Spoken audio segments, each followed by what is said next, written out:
Hi friends, welcome back to my channel. ഇതുപോലെ 2 വഴുതനങ്ങ എടുത്തിട്ടുണ്ട്, ഒരു ഉരുളക്കിഴങ്ങ് എടുത്തിട്ടുണ്ട്, ഒരു 5-6 ചെറിയുള്ളി എടുത്തിട്ടുണ്ട് കേട്ടോ. വഴുതനങ്ങ നന്നായിട്ട് കഴുകി വൃത്തിയാക്കി ഇതുപോലെ കുറച്ച് വലിപ്പമുള്ള പീസാക്കി കട്ട് ചെയ്ത് നമുക്ക് വെള്ളത്തിലേക്ക് ഇട്ട് കൊടുക്കാം. അപ്പോൾ ആ കറയൊക്കെ പോകാൻ നല്ലതാണ്. ആ ഒരു ഉരുളക്കിഴങ്ങും അതുപോലെ തന്നെ വെള്ളത്തിലേക്ക് ഇട്ട് കൊടുക്കുന്നുണ്ട്. കളറൊന്നും ചേഞ്ച് ആവില്ല. അപ്പോൾ അതൊന്ന് മാറ്റി വയ്ക്കാം. ഇനി ഒരു പാൻ വെച്ചിട്ട് കുറച്ച് വെളിച്ചെണ്ണ, ഒരു ടേബിൾ സ്പൂൺ തികച്ചെടുക്കേണ്ട വെളിച്ചെണ്ണ ഒഴിക്കുക. എന്നിട്ട് കുറച്ച് ചെറിയ ഉള്ളി ഒരു 8-10 ഒക്കെ എടുത്തോളൂ. എന്നിട്ട് നല്ല ചെറുതായിട്ട് അരിഞ്ഞ് നമുക്കതിലേക്ക് ചേർത്ത് കൊടുക്കാം. ഇനി ചെറിയ ഉള്ളി ഒന്ന് കളർ ചേഞ്ച് ആയി തുടങ്ങുന്ന ഒരു പരുവം, ഒരുപാട് വഴറ്റിയെടുക്കേണ്ട ആവശ്യമൊന്നുമില്ല. ആ സമയത്ത് നമ്മൾ കട്ട് ചെയ്ത് വെച്ചിരിക്കുന്ന 2 വഴുതനങ്ങയും അതുപോലെ തന്നെ ആ ഒരു ഉരുളക്കിഴങ്ങും കൂടി നമുക്ക് എണ്ണയിലേക്ക് ഇട്ട് കൊടുക്കാം. അപ്പോൾ ഇനി ഇതൊന്ന് വഴറ്റിയെടുക്കേണ്ടതായിട്ടുണ്ട്. ഒരു 1-2 മിനിറ്റ് ആ എണ്ണയിൽ ഒന്ന് വഴറ്റണം. അപ്പോൾ ഒന്ന് കളർ ചേഞ്ച് ആയി വന്നിട്ടുണ്ട്. ഇതിലേക്ക് നമ്മൾ ഉപ്പ് ചേർത്തിട്ടുണ്ടായിരുന്നില്ല, ഉപ്പ് ചേർത്ത് കൊടുക്കുന്നുണ്ട്.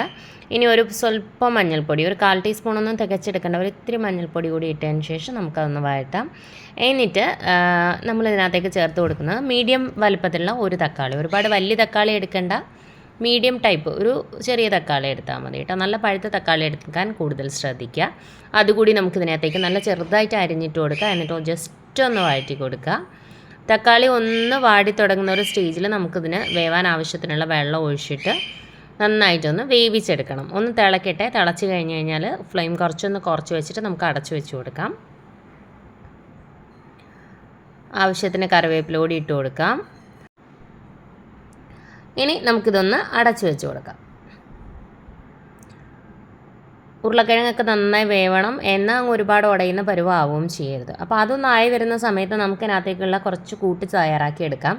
ഒരു ടീസ്പൂൺ എണ്ണ ഒഴിച്ച് കൊടുത്തിട്ടുണ്ട്. എന്നിട്ട് ഒരു ചെറിയ തേങ്ങയാണെങ്കിൽ ഒരെണ്ണം എടുക്കാം, അതല്ല വലിയ തേങ്ങയൊക്കെ ആണെങ്കിൽ ഒരു മുറി എടുത്താൽ മതി. നല്ല ഉണങ്ങിയ തേങ്ങ എടുക്കുക കേട്ടോ, വിളഞ്ഞ് പഴുത്ത് ഉണങ്ങിയ, നമുക്ക് ഈ തെങ്ങിൽ നിന്നൊക്കെ അടന്ന് വിടുന്ന ഒരു പരുവുണ്ടല്ലോ, ആ ഒരു പരുവം.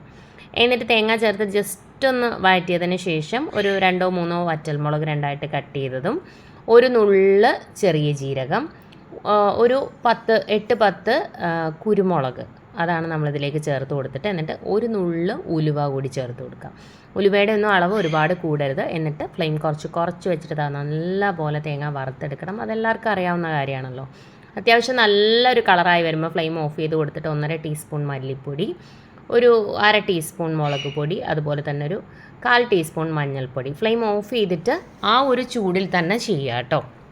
അല്ലെങ്കിൽ നല്ല ലോ ഫ്ലെയിമിൽ വെച്ചിട്ട് പൊടികൾ ചേർത്ത് കൊടുത്ത് നന്നായിട്ടൊന്ന് ചൂടാക്കിയെടുക്കുക. പൊടികളൊന്ന് ചൂടാവണം. അതുകൊണ്ട് തന്നെ ആ ചൂട് പാനിൻ്റെ ചൂടും തേങ്ങയുടെ ചൂടും ഉണ്ടല്ലോ, അതിൽ നല്ല പോലെ പൊടികൾ ചേർത്തിട്ട് മിക്സ് ചെയ്തെടുക്കുക. അല്ലെങ്കിൽ ഞാൻ പറഞ്ഞ പോലെ നല്ല ലോ ഫ്ലെയിമിൽ വയ്ക്കുക, കരിയാതിരിക്കാൻ പ്രത്യേകം ശ്രദ്ധിക്കണം. എന്നിട്ടൊന്ന് തണുക്കാൻ വേണ്ടി മാറ്റി വയ്ക്കുക. അപ്പോഴത്തേനും നമ്മുടെ വെജിറ്റബിൾസ് വെന്ത് വരുന്ന സമയത്ത് ഒരു മിക്സിയുടെ ജാറിലേക്ക് ഇട്ട് കൊടുത്തിട്ട് വെള്ളം ഒഴിക്കാതെ തന്നെ അടിച്ചെടുക്കുക. നല്ല ഉണങ്ങിയ തേങ്ങയാണെങ്കിൽ കണ്ടോ ഇതുപോലെ എണ്ണ ഇറങ്ങി വരും. ഇത് അടന്ന് വീണെടുത്ത തേങ്ങയാണ് കേട്ടോ, തെങ്ങിൽ നിന്ന് തന്നെ നല്ല ഉണങ്ങിയിട്ട് വീഴുമല്ലോ.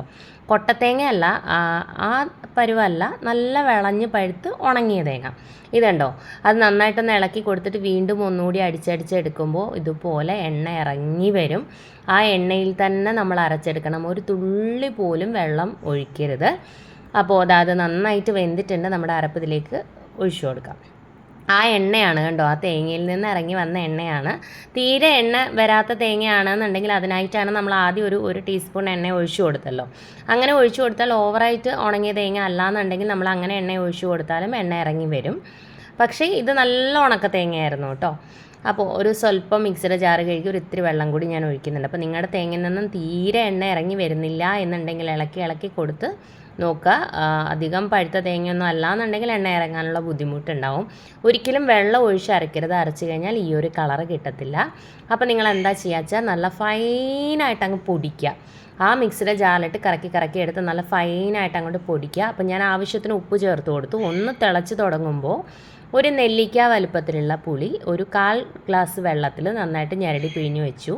അത് നല്ല പോലെ ഒന്ന് അരപ്പ് ചേർത്ത് നന്നായിട്ടൊന്ന് തിളച്ച് കഴിയുമ്പോൾ കുറച്ച് പുളിവെള്ളം ഒഴിച്ചു കൊടുക്കുക. എന്നിട്ട് നന്നായിട്ടൊന്ന് ഇളക്കിയിട്ട് ചെക്ക് ചെയ്യുക. നിങ്ങളുടെ പുളിക്കനുസരിച്ച് മാത്രം ഒഴിച്ചു കൊടുക്കുക. ആദ്യം കുറച്ച് ഒഴിച്ചു കൊടുക്കുക, എന്നിട്ട് പുളി ചെക്ക് ചെയ്യുക. പിന്നീട് വേണമെന്നുണ്ടെങ്കിൽ എക്സ്ട്രാ കുറച്ചുകൂടി ഒഴിച്ചു കൊടുക്കുക. അങ്ങനെ ചെയ്താൽ മതി. എന്നിട്ട് നന്നായിട്ടൊന്ന് തിളച്ച് എണ്ണ തെളിഞ്ഞ് വരുമ്പോൾ നമുക്ക് ഫ്ലെയിം ഓഫ് ചെയ്ത് കൊടുക്കാം. അപ്പോൾ നല്ല ഫൈനായിട്ട് പൊടിച്ചിട്ട് നമ്മൾ ഈ അരച്ച തേങ്ങ ചേർക്കുന്ന സമയത്ത് അങ്ങോട്ട് ചേർത്ത് കൊടുത്തിട്ട് കുറച്ച് വെള്ളം കൂടി ഒഴിച്ചൊന്ന് അത് ഈ അരപ്പ് ഈ വെജിറ്റബിളിലേക്ക് ചേർത്തിട്ട് കുറച്ച് വെള്ളം ഒഴിച്ചു കൊടുക്കുക. നല്ല ഇളം ചൂടുവെള്ളം ഒഴിച്ചു കൊടുത്താൽ കൂടുതൽ നല്ലതാണ്. എന്നിട്ട് നന്നായിട്ട് ഇളക്കിയെടുത്താൽ മതി. എണ്ണ ഇറങ്ങി വരുന്നില്ല എന്നുണ്ടെങ്കിൽ നല്ല ഫൈനായിട്ട് അങ്ങോട്ട് പൊടിച്ചിട്ട് ചേർത്ത് കൊടുക്കുക. ആ മിക്സിയുടെ ജാറിൽ തന്നെ, നമ്മൾ അരയ്ക്കുന്ന മിക്സിയുടെ ജാറിൽ തന്നെ മതി കേട്ടോ. വെള്ളം ചേർത്ത് ഒന്ന് തിളച്ച് ലോ ഫ്ലെയിമിൽ വെക്കുക. എണ്ണ തെളിയുമ്പം ഓഫ് ചെയ്യുക. അത്രയേ ഉള്ളൂ കേട്ടോ. എണ്ണ നന്നായി തെളിഞ്ഞ് കഴിയുമ്പോൾ ഓഫ് ചെയ്യണം. ഇനി നമുക്ക് വേറൊരു പാൻ വയ്ക്കാം. അത് ഓഫ് ചെയ്തിട്ടുണ്ട്.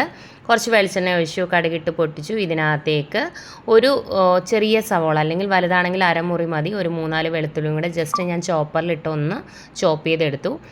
എണ്ണ ഒഴിച്ച് കടുകിട്ടതിലേക്ക് ഞാൻ ഇത് തട്ടിക്കൊടുത്തു. ചെറുതായിട്ടൊന്ന് വഴറ്റുക. ഒരുപാട് കളറൊന്നും മാറണ്ട. ആ പരുവാകുമ്പോഴത്തേക്കും ഇതിനകത്തേക്ക് കുറച്ച് വറ്റൽമുളക്, ചതച്ച വറ്റൽമുളകാണ്, ക്രഷ്ഡ് ചില്ലി, നിങ്ങളുടെ എരിവിനനുസരിച്ച് ചേർത്ത് കൊടുക്കുക. ഒരുപാട് ചേർക്കരുത്, എരിവ് ഒരുപാട് കൂടിപ്പോവും. ഇനി ഞാൻ ഇതിനകത്തേക്ക് ചേർത്ത് കൊടുക്കുന്നത് ചെറിയ ഒരു പപ്പായയാണ് കേട്ടോ. പപ്പായ ചെറുതായിട്ടൊന്ന് കളർ ചേഞ്ച് ആയി വന്നിട്ടുണ്ട്. പക്ഷെ മധുരമൊന്നും ആയ പരുവായിട്ടില്ല കേട്ടോ. ചെറുതായിട്ട് കളർ ചേഞ്ച് ആയിട്ടുണ്ട്. എന്നാലും ഞാൻ ചോപ്പറിലങ്ങ് ചോപ്പ് ചെയ്തെടുത്തിട്ട് ചേർത്തു എന്നേ ഉള്ളൂ. മധുരമൊന്നും ആയിട്ടില്ല കേട്ടോ. ഒന്ന് കളർ ചേഞ്ചായി വന്നിട്ടുണ്ട്. അപ്പോൾ ഞാനിന്ന് പപ്പായ ഉപ്പേരി വയ്ക്കാം, തോരൻ വയ്ക്കാം എന്നൊക്കെ വിചാരിച്ചിട്ട് എടുത്തിട്ട് വന്നപ്പോൾ പപ്പായ എല്ലാം ഇത് കണ്ടോ, ഇത് വേറെണ്ണം, ഇത് വേറെണ്ണം, അങ്ങനെ ഒരു 3 എണ്ണം ഞാൻ അടർത്തി കൊണ്ടുവന്നു. അതെല്ലാം നല്ല പോലെ കളർ മാറി വന്നിട്ടുണ്ട്. അതിനൊക്കെ മധുരം സ്റ്റാർട്ട് ചെയ്തു കേട്ടോ. അതുകൊണ്ട് ഞാൻ ഇതെടുത്തു. നന്നായിട്ടൊന്ന് ഇളക്കി കൊടുത്തിട്ട് ആവശ്യത്തിന് ഉപ്പും സ്വല്പം മഞ്ഞൾപ്പൊടിയും ആവശ്യത്തിന് കറിവേപ്പിലയും കൂടി ചേർത്തിട്ട് നന്നായിട്ടൊന്ന് ഇളക്കി കൊടുത്തതിന് ശേഷം ഒന്ന് ഒതുക്കി നല്ല ലോ ഫ്ലെയിമിൽ വെച്ച് കൊടുക്കുക. എന്നിട്ട് ഒരു ഇത്തിരി വെള്ളം തളിച്ചു കൊടുക്കുക. 1-2 ടേബിൾ സ്പൂൺ വെള്ളം തളിച്ചിട്ട് ഒന്ന് ഒതുക്കി അടച്ചു വെച്ച് കൊടുക്കുക കേട്ടോ. നല്ല ലോ ഫ്ലെയിമിൽ വെച്ചിട്ട് അടച്ചു വെച്ച് കൊടുത്താൽ മതി. പെട്ടെന്ന് തന്നെ വെന്ത് കിട്ടും. ആവി കയറുമ്പോൾ തന്നെ വെന്ത് കിട്ടും. നല്ലൊരു കളറും ഉണ്ടല്ലേ. ഇതിൽ ശരിക്കും മഞ്ഞൾപ്പൊടി ചേർക്കേണ്ട ആവശ്യമില്ല, നല്ലൊരു കളർ ഉണ്ടായതുകൊണ്ട്. പക്ഷേ മധുരമൊന്നും ആയിട്ടില്ല കേട്ടോ. ജസ്റ്റ് കളറ് മാറി വരുന്നു തുടങ്ങിയതേ ഉള്ളൂ. അപ്പോൾ ഇത് നല്ലപോലെ ഒന്ന് ഇളക്കി കൊടുക്കാം. ആ വെള്ളമൊക്കെ ഒന്ന് ഡ്രൈ ആയിട്ട് വരണം. ഒന്ന് ആവി കയറിയാൽ മതി. അപ്പോൾ നമ്മുടെ നല്ല ടേസ്റ്റി ആയിട്ടുള്ള പപ്പായ ഉപ്പേരി ഇവിടെ തയ്യാറായിട്ടുണ്ട്. അത് മാറ്റി വെച്ചു. ഇനി ഒരു 3-4 പച്ചമാങ്ങ ഞാൻ മാവിൽ നിന്ന് പിച്ചിക്കൊണ്ട് വന്നിട്ടുണ്ട് കേട്ടോ.